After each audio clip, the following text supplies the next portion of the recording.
if I really want to be a priestess, a healer, in your case, you're a coach, whatever your identity is, and you're on this path, part of your work is self-care. Yes. That is the number one. Rest is essential in the cycles of life and death, of the moon, of the sun. Every cycle in nature has a rest period. In today's busy world, how can we find the inspiration, knowledge, and energy to live a healthy and empowered life?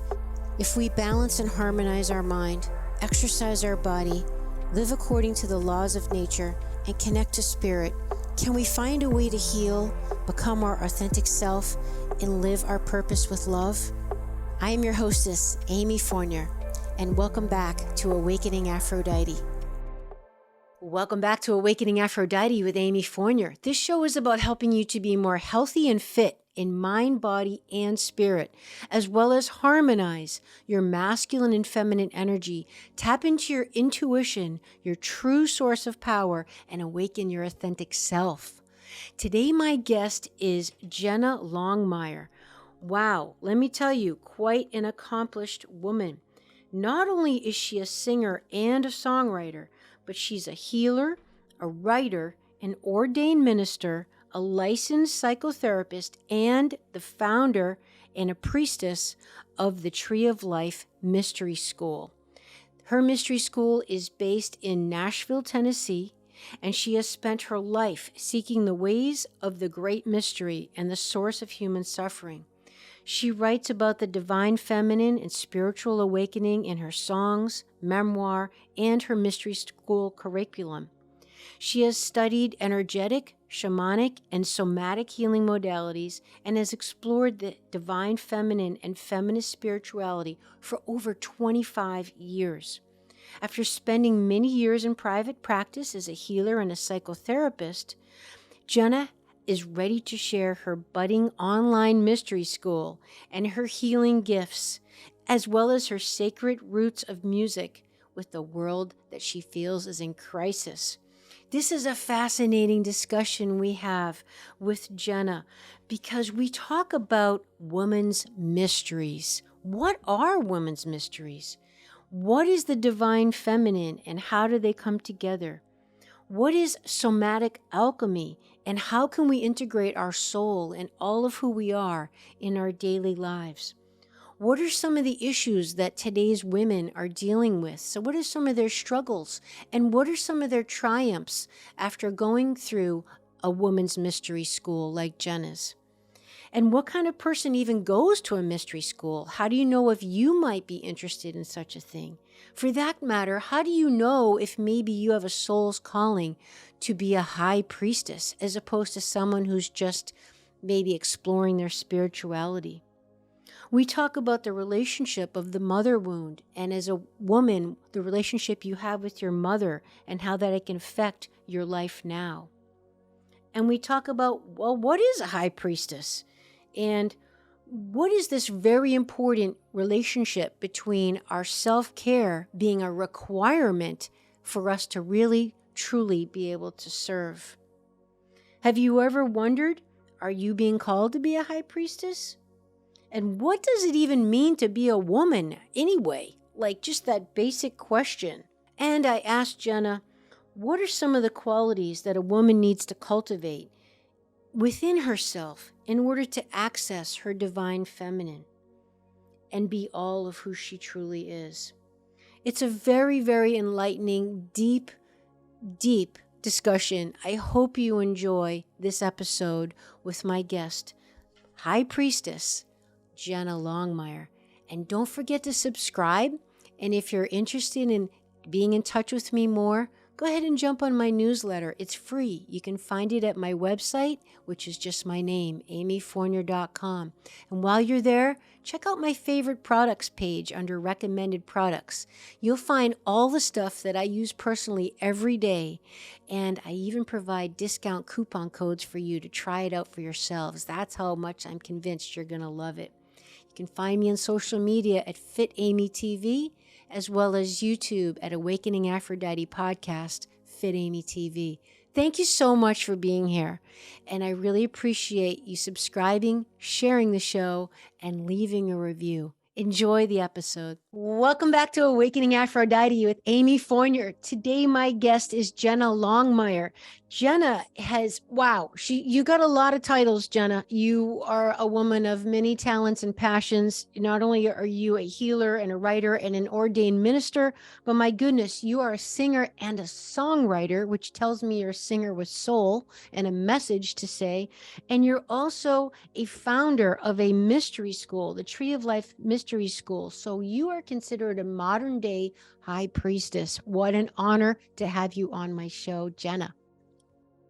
Thank you, Amy, for that lovely introduction from one high priestess to another. I love it.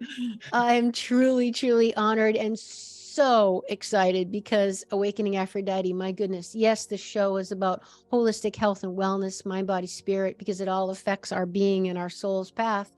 But Awakening Aphrodite, well, hey, turning on that high priestess energy that's in all of us, whether we're male or female, is what this show is about. Tapping into that intuition, that inner wisdom, that inner compass, that power, the resources, and that mystery that is the feminine, that yin energy. So I am excited to tap into your wisdom. And why don't we just start with where are you located? And give us a brief synopsis of what brought you down this path of so many hats? Right. It's a little hard to focus sometimes when you're into so many things, but this is a budding mystery school that came about during the pandemic. I started it in 2020. I'm located in Nashville, Tennessee.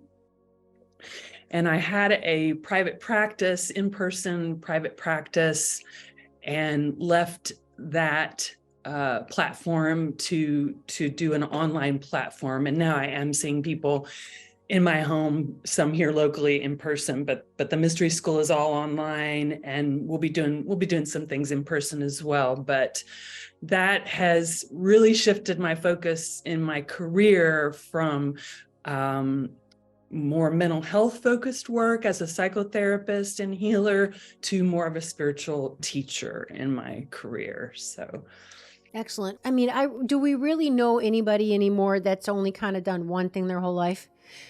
And I think it's kind of rare, but what we also know is the people that have worn many hats, and sometimes there are a variety of hats, right? I mean, you're from a singer to a minister to a psychotherapist. I mean, you got some really different hats, my friend, but they all contribute to you in your unique soul expression and your toolbox. You have a big toolbox. That's right. Yes. Which makes you more powerful ultimately, I think.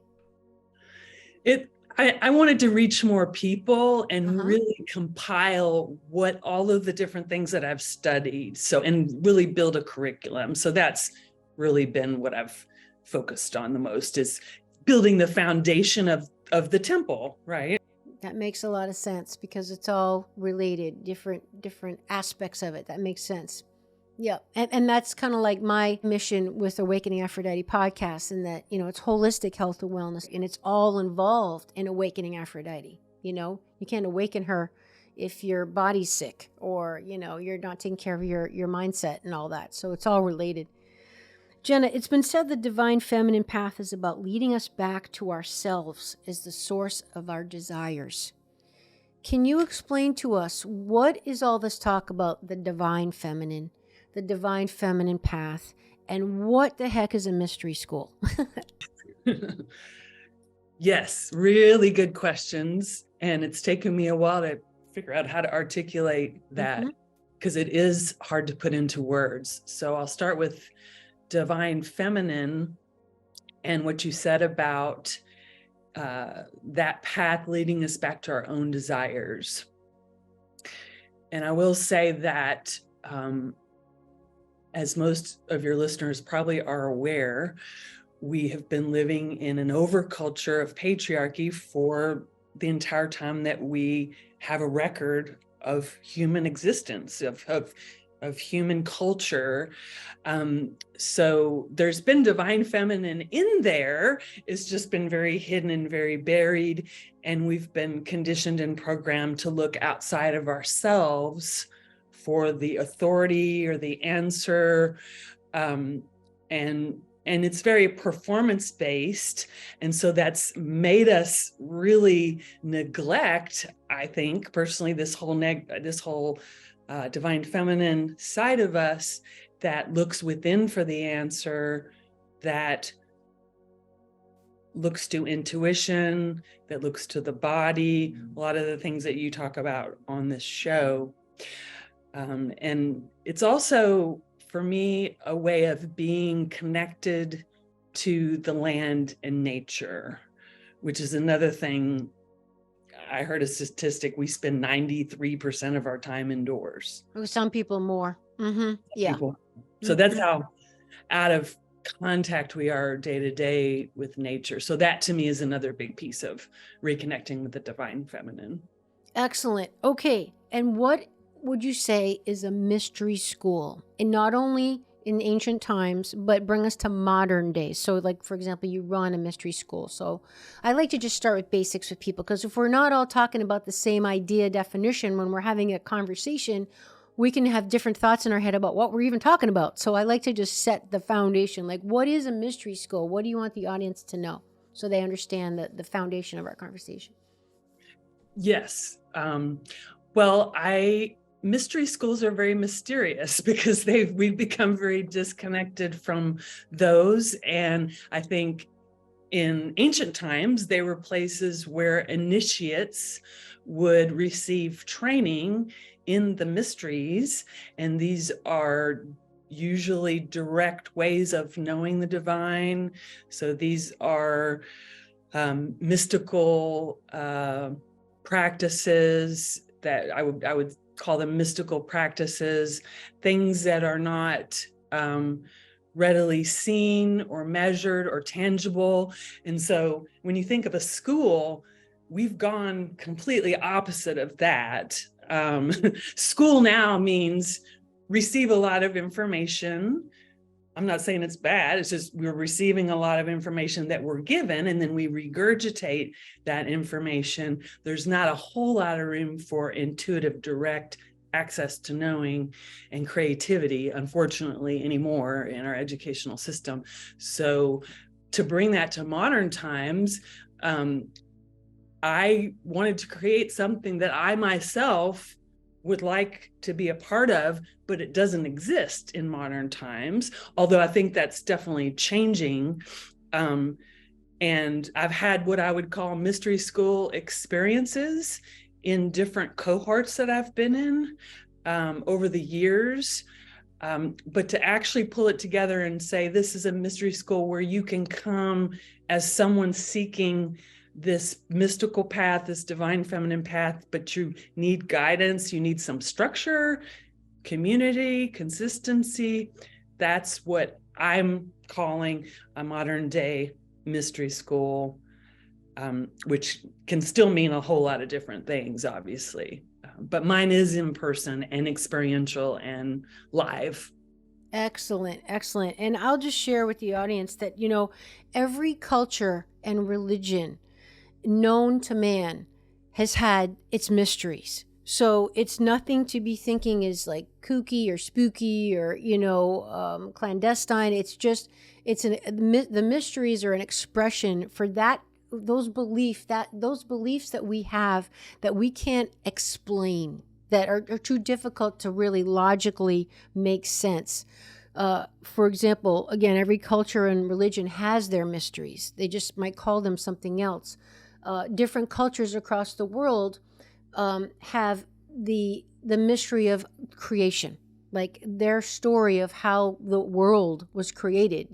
There's some cultures that think it was the Great Mother Spider, right, that created the earth, and the West and the East has different creations. And not everyone, but most people are probably familiar with the Judeo-Christian creation story of Adam and Eve, which is a whole nother story. But my point is that every culture, whether we are cognizant of it or not, has mysteries, and therefore has mystery schools because they teach these mysteries, these beliefs that are spiritual or an archetypal in nature, because they can't be explained. And usually they're passed down through storytelling, like I just mentioned, the mother spider or the story of Adam and Eve, or myths, because they're archetypal. They transcend the human experience.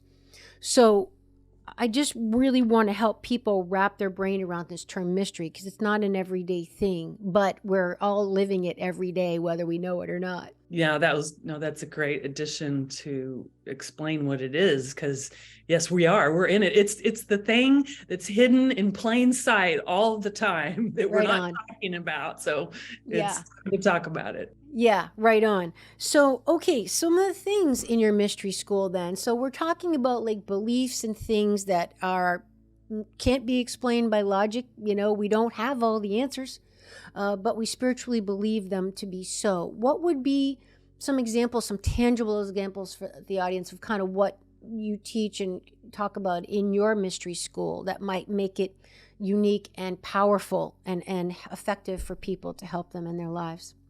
Yes, I think in my mystery school, because I have a big psychology background and a spiritual background, I kind of think of it as those two meeting, doing soul work.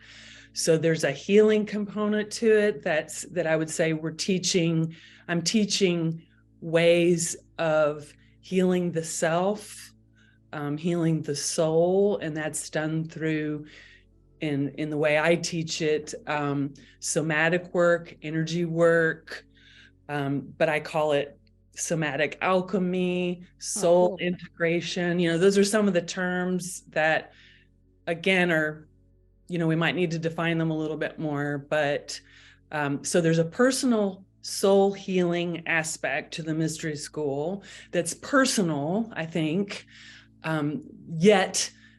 yet we all have these same wounds. So it's personal, but it's global. And then there is what we call gnosis, direct access with the divine. And so part of the other thing that we teach in the mystery school is how to access that direct relationship with the divine. And I would say that everyone coming in has already had some experience of that, but maybe not a group in which to develop those skills and talk about them on a regular basis. And then when we do certain things in groups, like one of the things I'm trained in is constellations work. So if we decide to do some work together as a group on behalf of one of the members, like, okay, we're going to focus on your issue here, and we're going to do this in a mystery school fashion, which might be a constellation, which I can explain more what that is, or it may be a meditative journey that we do together, like a shamanic type of journey. So we're helping each other in a circle where, yes, I'm leading and guiding, but it is very much, in this particular scenario, everyone participating in bringing their own divine self to the group, which is very powerful to be in that if you haven't. So Jenna, what kind of person in your experience goes to a mystery school? Like, what are your students looking for, and what as an outcome that they usually get from a mystery school? Yeah, I think they're looking for, obviously, education, information about the mysteries, about divine feminine in an experiential way. You know, maybe they've done some reading or they've gone to some circles, but they want to go deeper into the mysteries. They might even want to devote themselves to a path through a ceremony or initiation, and that takes community. So they would be someone looking for support and community. Okay, but can you give us some tangibles though? Like what are we talking about? Like what are you actually doing with someone? Like what are some of these initiations or somatic experiences or soul integration? Can you just give us something tangible that we can hang on to, like, oh, this is what they do? Like, what are you doing with people? Yes. Okay. So say someone reaches a point in their journey where they've done some work and they feel like they are ready to celebrate a rite of passage. Let's say, I am getting ready to do something big. Our culture maybe doesn't readily, do ceremony for rites of passage, or I'm getting ready to launch a business, or I'm going to set out on a new path for myself, change careers, make a move. And so as a group, we might come together and do a ceremony for that person as a send-off, as a way of really honoring their life transition. Mm-hmm. So that would be kind of in the positive sense of honoring someone moving to the next level. In the healing sense, like I mentioned, constellations work. What that might look like in a tangible way is someone is ready to let go of a pattern. Like maybe it's a pattern that they've been carrying in their family lineage for many, many, many generations. It's something that they've seen repeat in their life over and over. And maybe they're ready to do some high magic on this pattern. They're ready to call in the circle to help them with that. So we might come together and do some work that is I agree, it's very hard to make this tangible, but we might help that person through representing ourselves, representing different aspects of their issue, their pattern, their family, and as a group, help them shift sort of these more stubborn patterns that maybe we haven't been able to get to in regular psychotherapy, for example. I see. So it's like support, like a circle, but so your school is not, say, teaching women about the ancient blood rites or rites of passage that women have traditionally gone through for centuries. You don't really do that, or do you? Yeah, we talk about the history. I am focusing more on the experience right now. There is a lot of content, like just information about those blood mysteries and the sacred mysteries. But we haven't gotten into that as much. We're definitely referring to it, but we are using our time together because it's so precious. To have experiences going into these energies together. So, Excellent. And what do you feel like the relationship with your students? Is there some kind of theme going on with their relationship with their own mother, given the feminine energy in their lineage? What are you finding, if at all? Is there any kind of relationship there? Yeah, that's a big piece of it. And I think I am doing this in a very organic way. So I'm really following the people that are in the cohort and what they need. Mm-hmm. So because we're in the first couple, you're in the second year, actually, we are focusing a lot on the mother wound, because a lot of times that has to be addressed first, because before we can really open ourselves up to more of our own divine feminine power. And so I would say there is a theme among the women coming in that most have had wounded mothers who were not mothered themselves. So how are they going to really know how to mother in what we might call a very present, engaged, attuned, nurturing way? Very few. Our first and most primary role model, and our mother, in the sense of teaching us our relationship with our inner world, and our emotions and our feelings and the mystery. And as they say, if you want to teach someone, you teach by your action, not by what you say. So just as a child, observing that primary feminine role model, caretaker, whoever she may be, and what that was teaching us even subconsciously about how to deal with your own feelings, how to express your needs. These are all the feminine, your intuition, and and her boundaries, teaching us about how to get our needs met, and how to be respected in the world, not in a demanding, aggressive way, but in just a strong, sovereign way of tolerating or not tolerating the way you're being treated, if you think it is respectful or not, both with your body and, verbally. These are all things that, we learn from the mother figure in our lives. So I would imagine, I'm just thinking of so many things are popping in my head right now, my own personal growing up experience and people I know, of how, like you said, these things are passed down through generations, even unconsciously. And I've heard it say you can heal your 7 generations of ancestors once you heal a real core archetypal wound.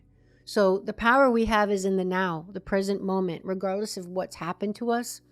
And if we can really heal that in ourselves, we break the cycle. It stops with us. And, just getting in touch with that, our own feminine, our own needs, our feelings, the expression. You're obviously giving people a container, an opportunity to not only have the space, the time to go there, to even think about it, but a safe container to explore it, to process it, and then transmute it and heal it. It's beautiful. A lot of transmutation going on. And I think giving and receiving of that energy, it's healing. It's healing for women to come together. And it hasn't always been safe for women to come together and feel vulnerable, be able to be vulnerable. But I think we're, in a sense, kind of mothering each other for sure through these circles, through the mystery schools. Yeah. Hey, everybody. Hope you're enjoying the show.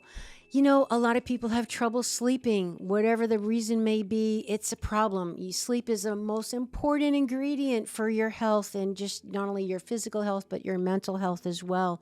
And I have my friend Wade Lightheart here from my favorite supplement company, Bioptimizers, to talk about their amazing #1 selling product, Magnesium Breakthrough, and why actually magnesium is important in order to get good sleep. I call magnesium the miracle mineral. It's involved in over 300 processes in the body. And unfortunately, it is extremely deficient since we moved into kind of conventional, as they call it, or mass farming. And we've stripped the soil of this essential nutrient. And we often augment our diets with high levels of calcium, and they exist in a 2-to-1 ratio. So magnesium deficiency is probably the most common deficiency. There's also ample evidence to demonstrate that electromagnetic frequencies or electromagnetic pollution also accelerates our requirements for magnesium inside the body.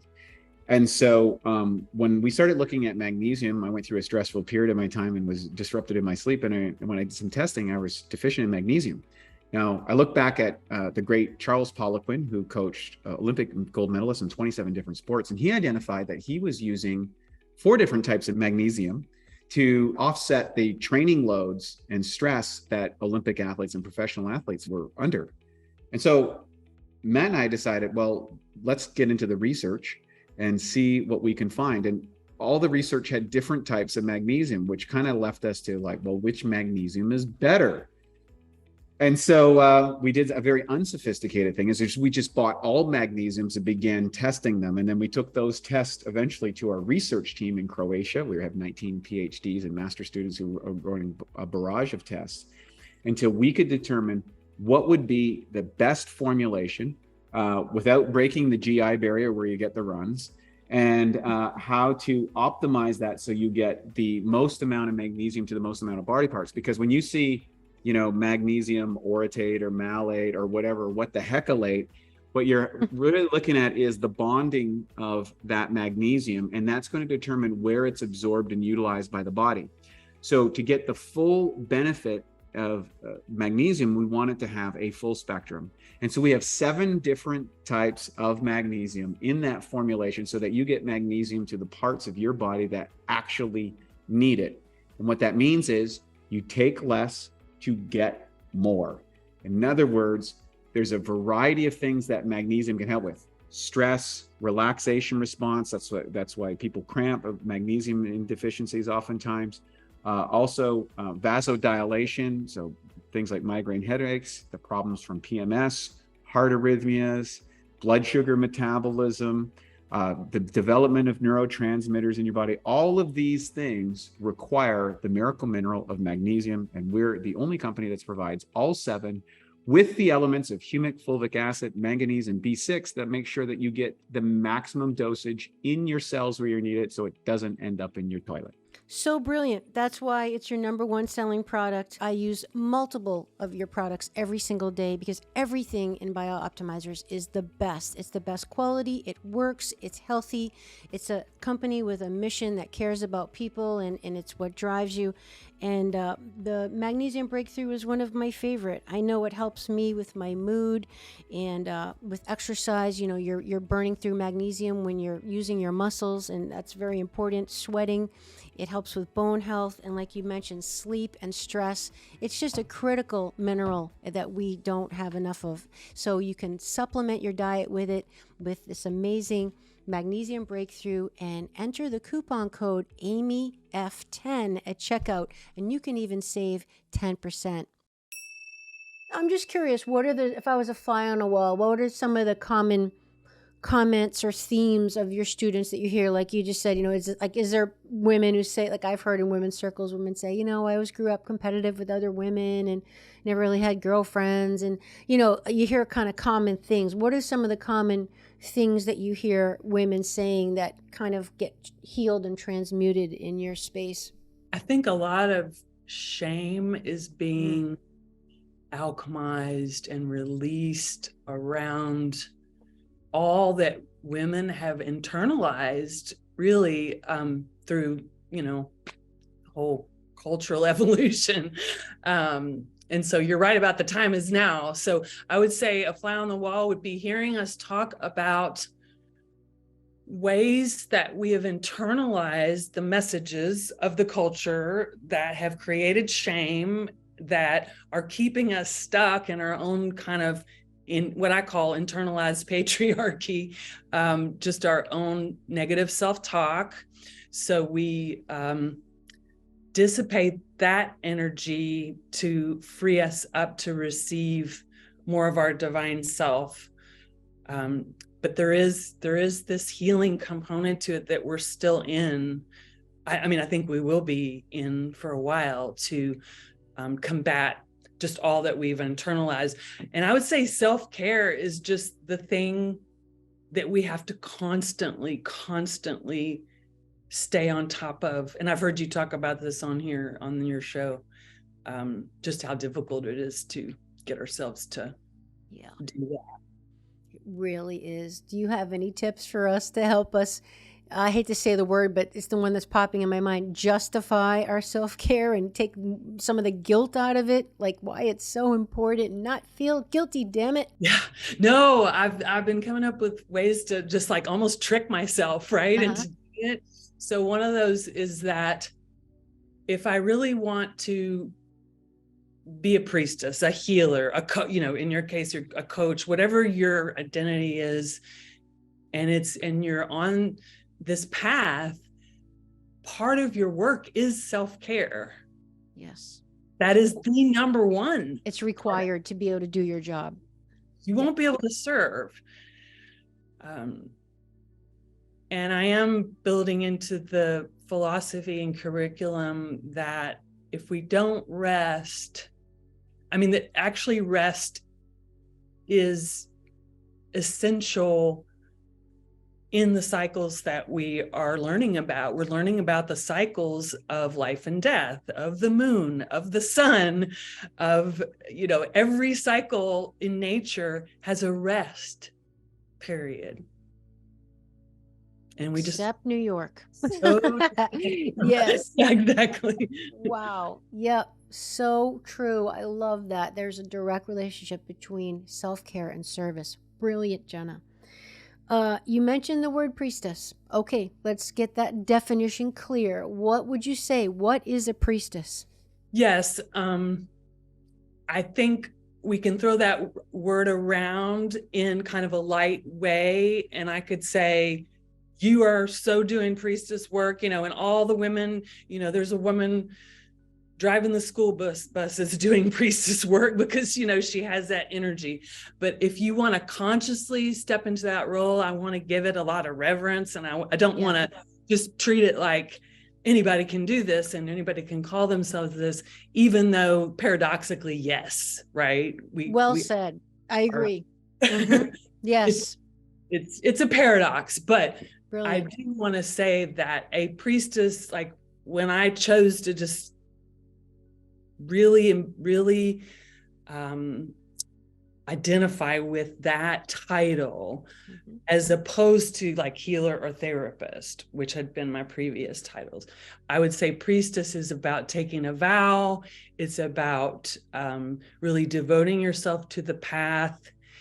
And even if we stray from it and, we have our days when we're not on top of our thing, to just keep coming back to the focus of the priestess, which is, to me, in my mind, being connected to the land, connected to the cycles of nature, and connected to the divine, and serving as a bridge for those who are seeking that connection. So we can be,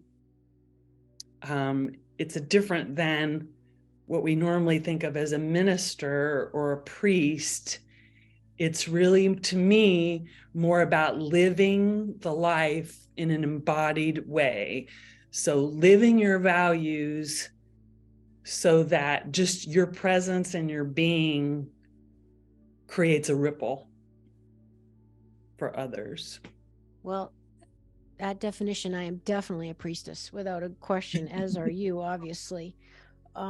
Yeah, that's really brilliant. And I'm just really grateful you made that designation that, there is that priestess energy, that seed in all of us, and even in all, masculine males, for sure, because they have that yin energy. But if we're talking in the realm of the mystery schools, to be designated as a high priestess is definitely a reverence, a distinction, and one that was certainly earned. It's almost like being a high shaman or something. Like, you don't just, I'm a priestess, and you certainly don't declare yourself as one. Like, you don't choose to be a shaman. A true shaman is chosen. It's not the other way around. Like, someone just takes a weekend course, I'm a shaman. But I love that distinction, because the priestess energy, I think, is in all of us, to the point that, our intuition and our higher knowing and our soul's voice, it's always there, ready to be accessed. But I love that you said that you're devoted to the path. That, I think, is a key difference. Can you share with us, Jenna, what is like a typical day for you as a high priestess? Like, do you have rituals? Do you have certain habits that are this is how I embody my devotion? Like, what does it look like? Yes. And I don't know if I said this, but I did want to mention that there is a calling. Yes. There's calling. I don't know if I said that, but so answering the call looks like living my values. So that would be, yes, getting up, and before I do anything else, connecting with my higher self, connecting with the divine, seeing what's coming through, spending time in meditation. And that for me means bringing through information. I just do a lot of writing, and that can mean songs, that can mean just writing curriculum, writing memoir, whatever. Just so being creative, being a channel is part of it. I think as far as taking it into relationships, it's about being relational, not in a sense of I'm better than you, or I, because I'm this, I have more authority than you, or I know more. It's not that at all in the divine feminine paradigm. It's about really coming in as we are equal, and how can we collaborate? How can we raise each other up? So that's how I attempt to be in all my relationships. I'm not saying I'm successful at that all the time, but, staying in a relational dynamic with people, with others, as opposed to power over.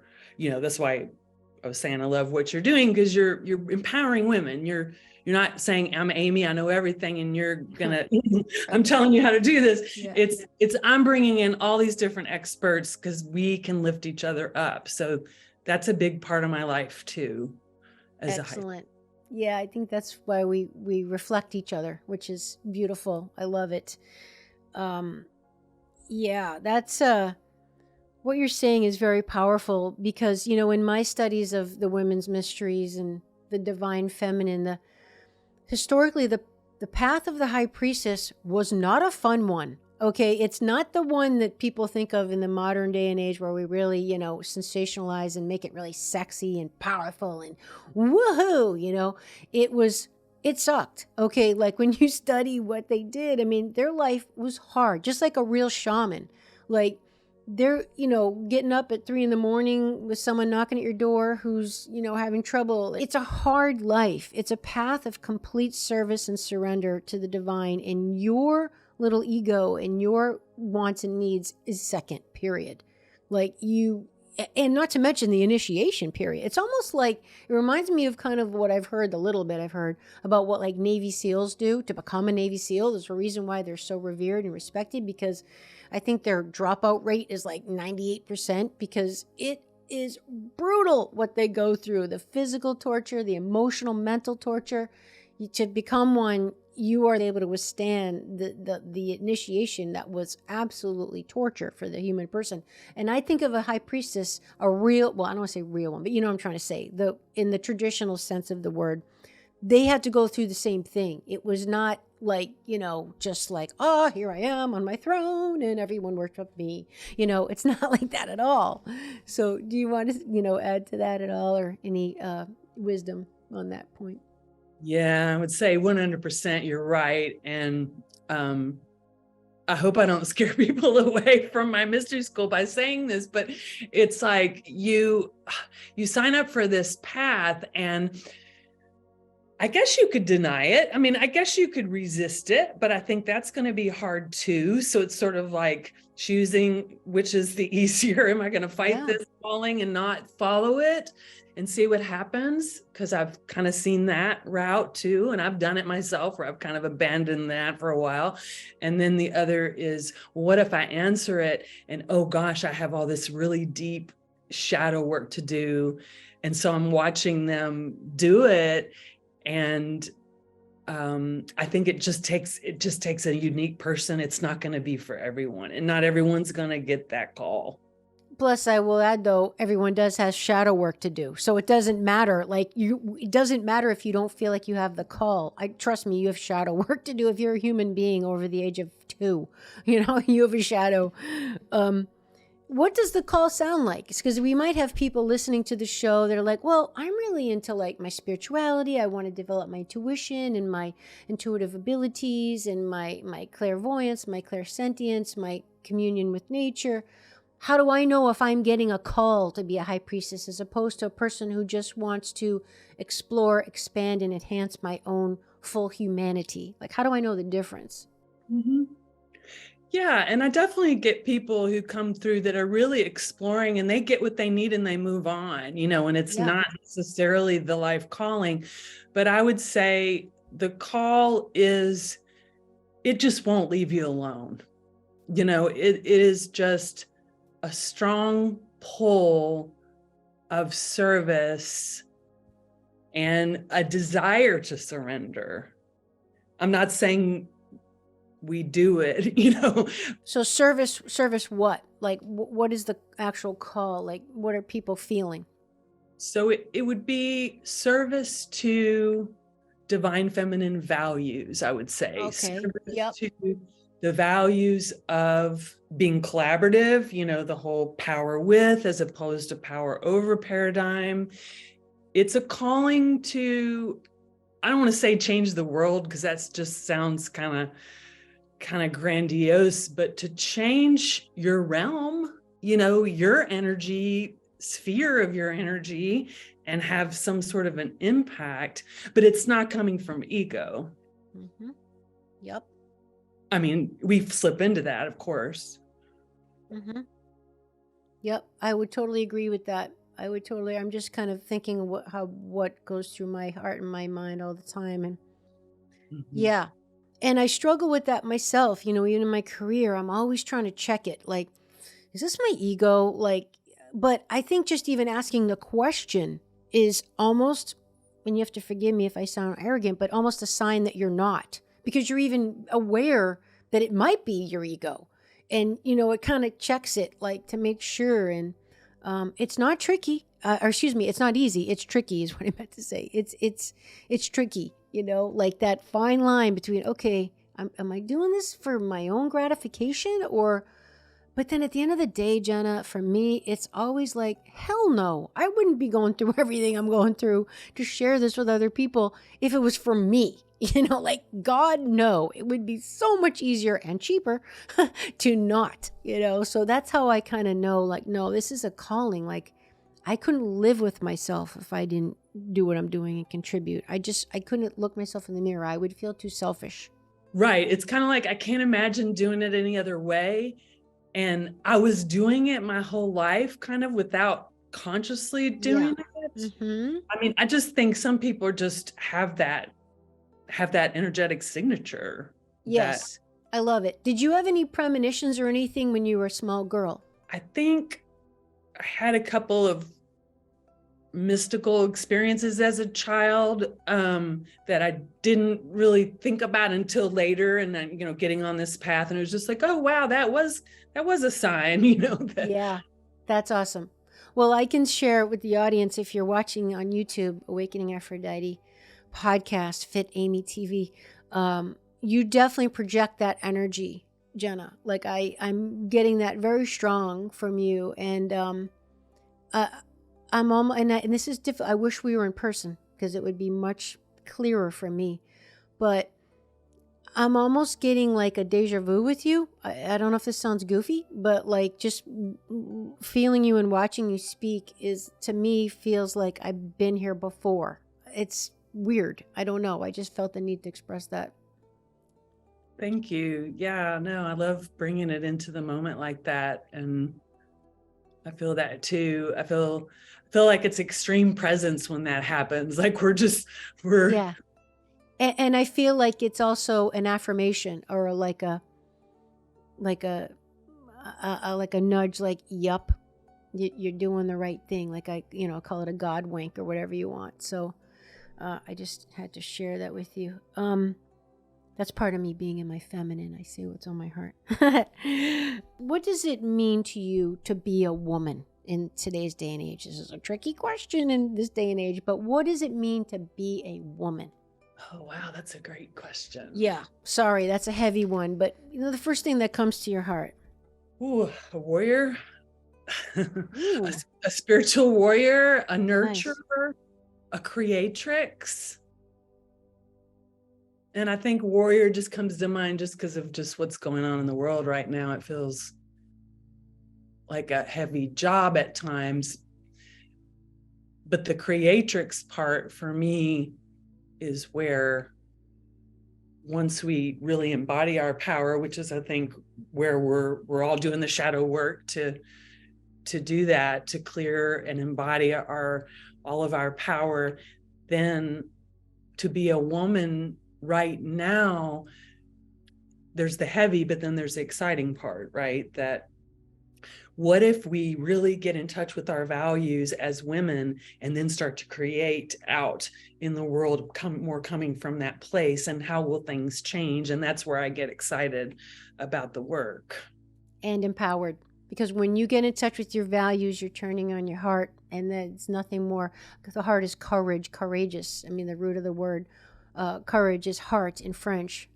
So that's when you get really empowered. I think it's really interesting and indicative that the first word you used was warrior to describe a woman, which I think is awesome, because I see a lot of people that misunderstand the feminine as the weak and the submissive and the doormat and the surrender and all that, and lovely, that's all wonderful, but use the word warrior and people don't understand that the feminine is fierce. I mean, come on. It's just about, context, of course. So do you just want to expand on why you chose the word warrior at all? Because I think it's really key. Yeah, I think it's because of the work that I'm doing right now personally and in the cohort. It is empowerment. It is fighting a war that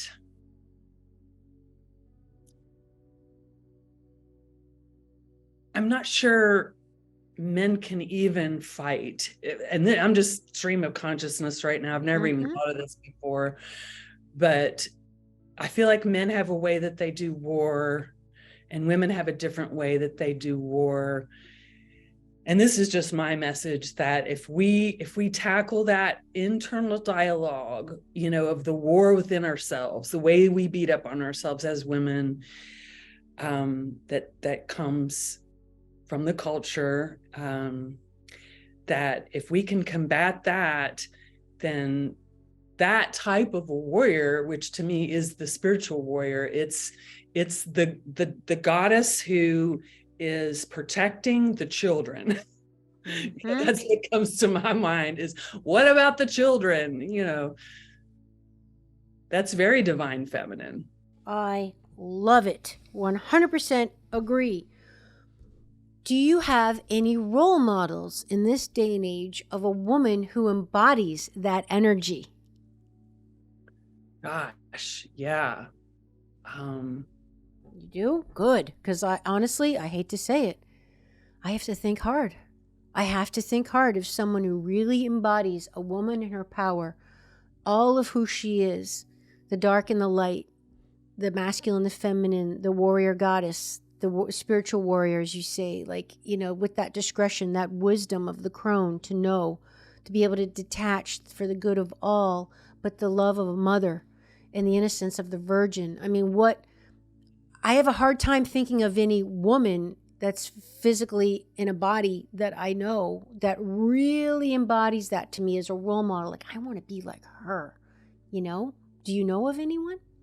No, I'm glad you went further with that, because I have a lot of women that I look up to that I see as role models, but I also know that they don't have it all of the parts that you just mentioned. Yeah, well, maybe it's not realistic to expect. I mean, that might not be fair to think like a superhero, really, I guess. Like, is it possible? I guess is a good question. Like, can any human being be all that? I mean, but I think, I don't know about you, but to me, ultimately, that's what I aspire to. I mean, to me, that's the union of the divine and the human, is your all of who you are, which is half divine, half human.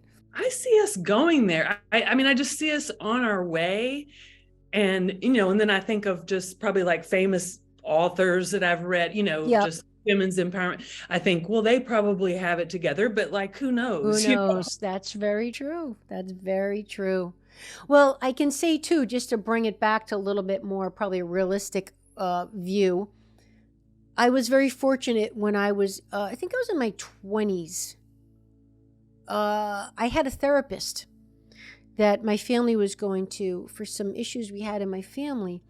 And she was the first woman that I really admired, in the sense of, not because she was so accomplished as a mini man in the masculine world. That was back in the days of the power suit, and women were in the workforce and wearing the shoulder pads to look like men and all that crap.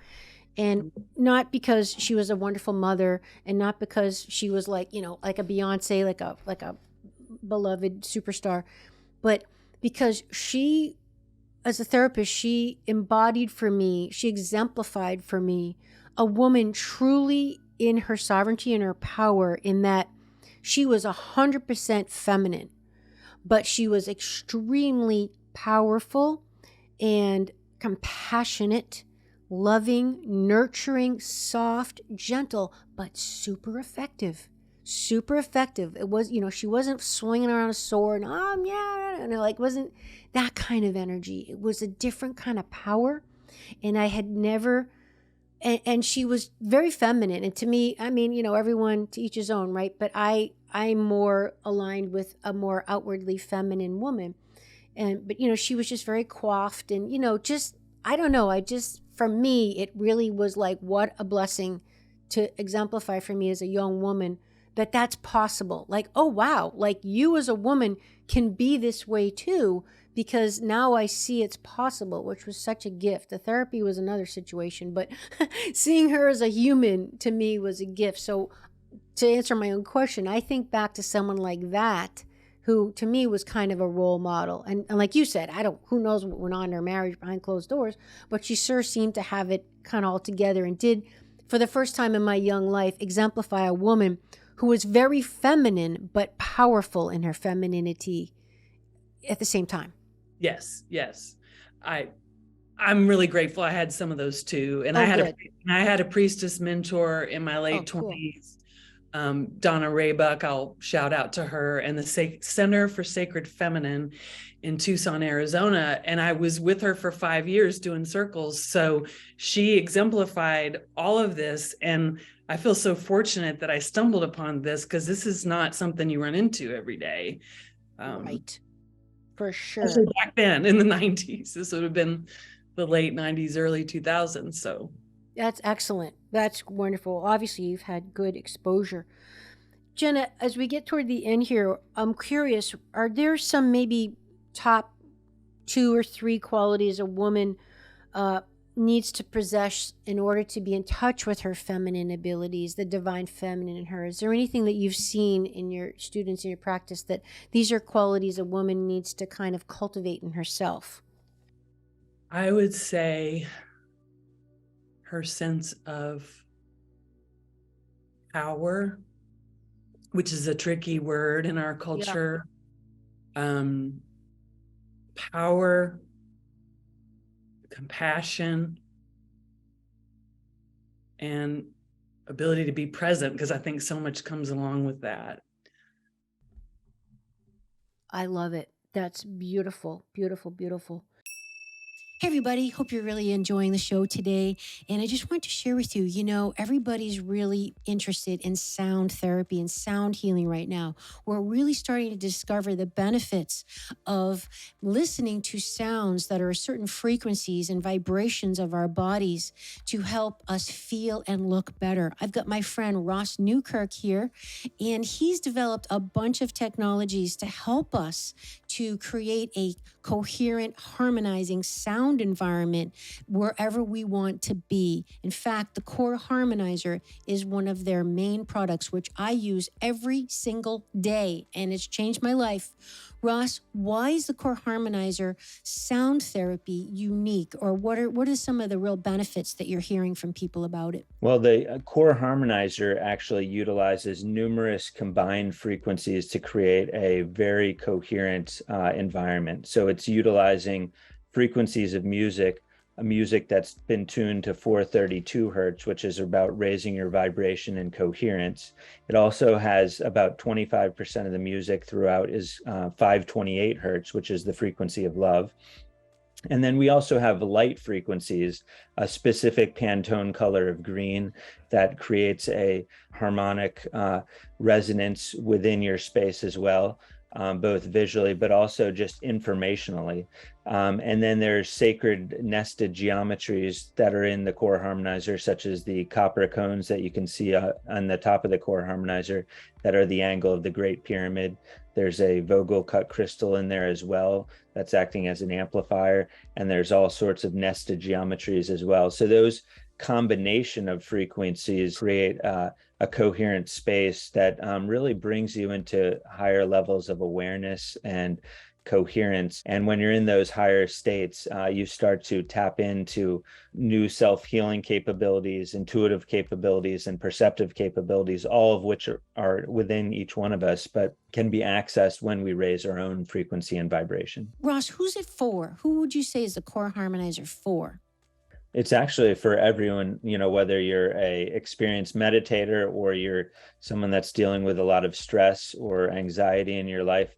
People have the Core Harmonizer just playing in their house, as they're doing dishes, and you can turn down the music too as you're watching TV and just sleeping, going about your business. So you can use it just for every day, but you can also use it to do specific meditations too. Some people like to turn it up and sit next to it for 15 minutes or half hour, even if 5 minutes, sometimes just sitting next to it and just closing your eyes and raising your vibration, really helps you release and let go of things and become more inspired. So whether you're into meditating or not, it really doesn't matter. It's really designed to help everyone. You can get yours at a special discount on my website. Just go to the recommended products page. Fit Amy TV 10 is the code. My website is in the show notes, of course, but it's just my name, amyfournier.com. Thanks, everybody. Let's go back to the show. You have a personal practice of receiving and certain tools for embodiment for yourself. Can you share any of those with us? I think those would be super helpful and interesting. Yes, a big part of my work is spiritual embodiment. And so I talk a lot about coming into the body and experiencing presence through the five senses, the senses like sight, sound, touch, smell, taste, feelings, kinesthetic. Because I think it's important to be embodied before we kind of go out of what we might think of as transcending the body or journeying out in other realms. So the big focus for me is it's fun to journey out in other realms, but the big practice is coming into the body and bringing your higher self, your highest aspects of self also into the body. Because I think we tend to think about it as it's something out there, outside of us. But what I'm really emphasizing is bringing all of it inside the skin, literally, like it's called Immanence in terms of, theology. It's called bringing spirit in the body, Immanence, as opposed to transcending the body, which is kind of what we've been taught. It's like, oh, we'll just wait to go to heaven and then it'll be okay. It's like, no, let's bring it in. And so the presencing, the receiving practice is big with me. So I just will oftentimes throughout the day switch gears from the productivity, the output to, okay, let me just stop and just do a 180 and turn that energy around. So let's just see what's coming in for me right now. And even just that alone reveals a lot. When we just stop and do the switcheroo, so to speak, like, okay, I'm going to stop giving now. Let's just see what happens when I just receive literally from my higher self, the cosmos, my guides, just whatever kind of wants to speak to me right now. It's fun. It's a fun practice. The switcheroo. I love it. That is really brilliant. There's a Taoist maximum: without the body, Tao cannot be attained, but with the body, truth can never be realized.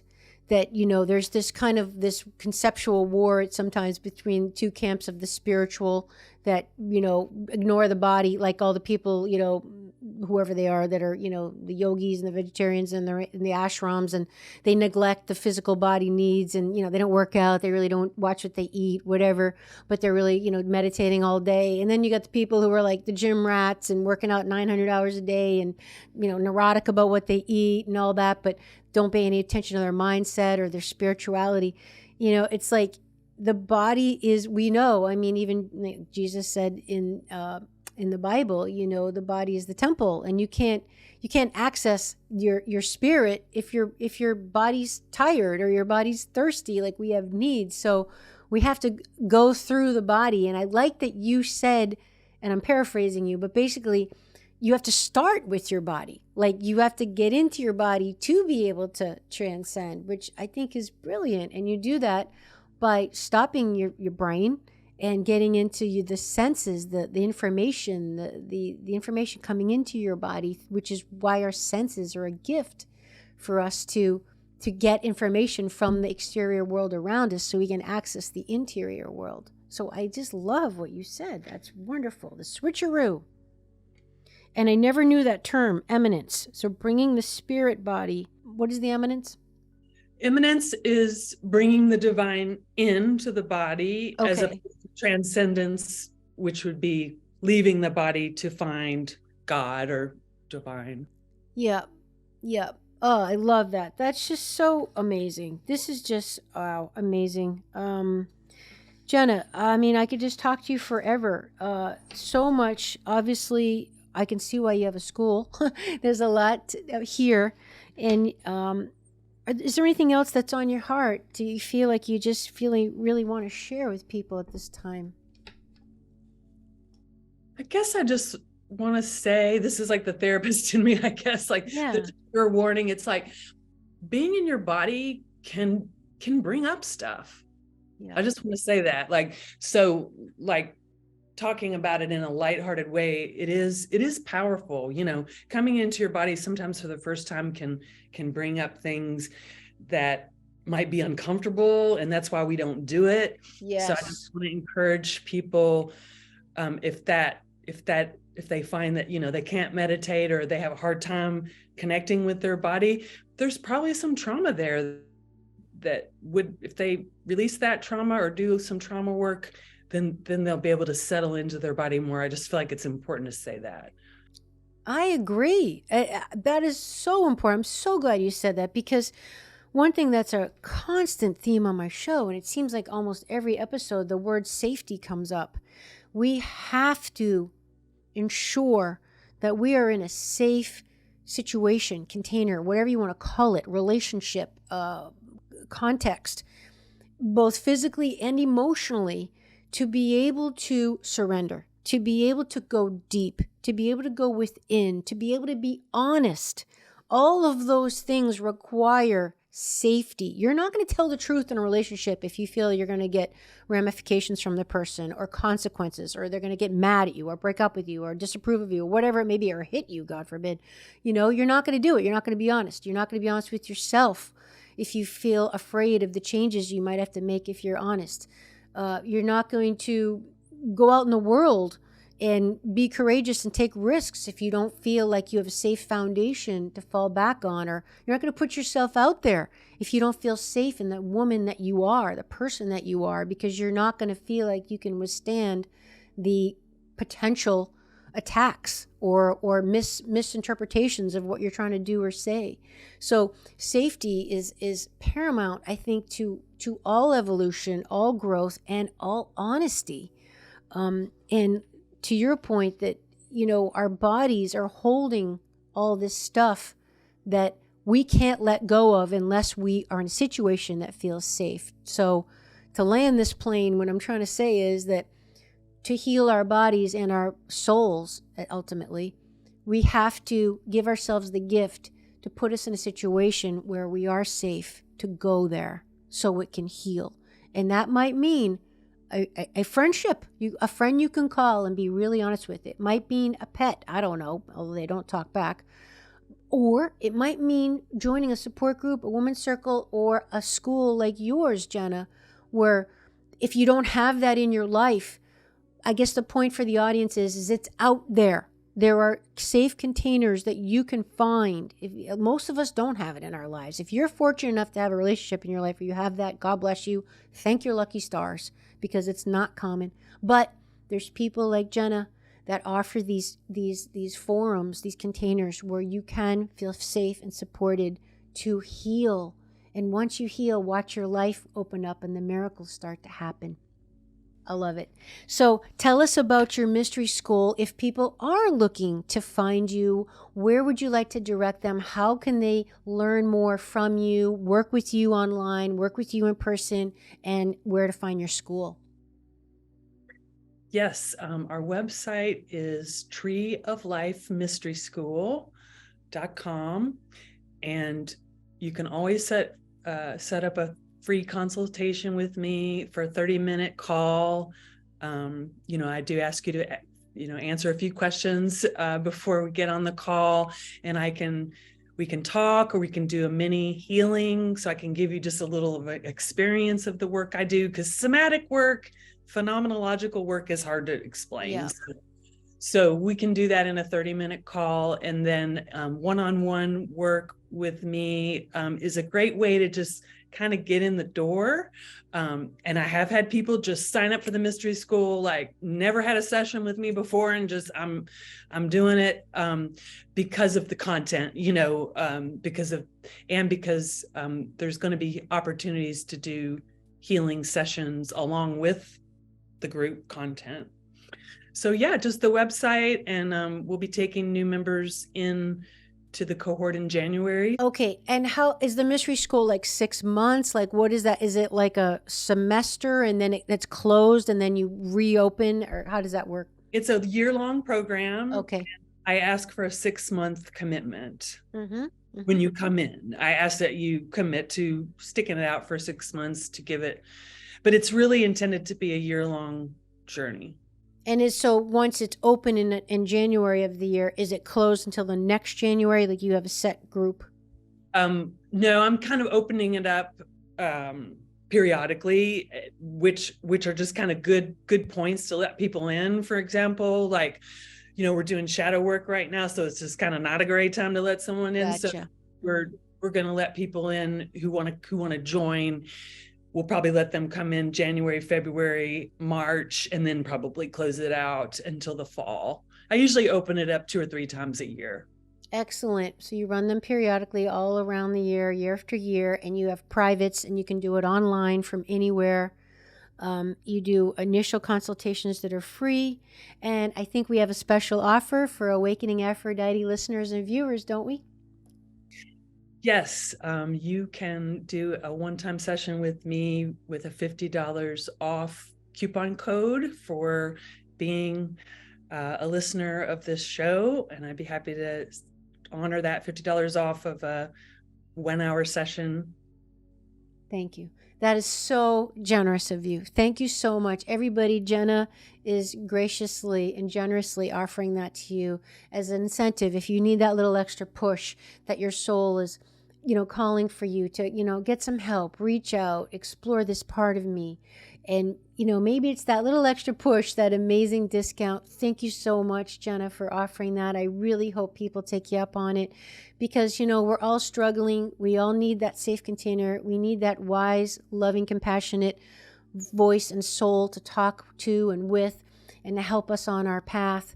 And there are people out there that can and will help you. We just have to take that step.